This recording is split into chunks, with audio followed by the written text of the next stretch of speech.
క్షీరమును సమర్పించిన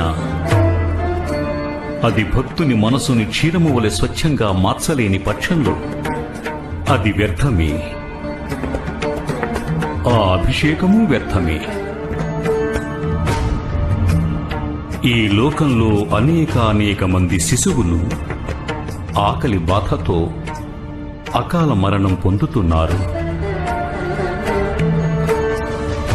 కనుక క్షీరాభిషేకం చేయటానికి తగిన స్థానం నా విగ్రహం కాదు. నిజానికి అటువంటి నిరాశ్రితులు, నిరుపేదలు ఈ లోకంలో ఎంతవరకు ఆకలిగొని ఉంటారో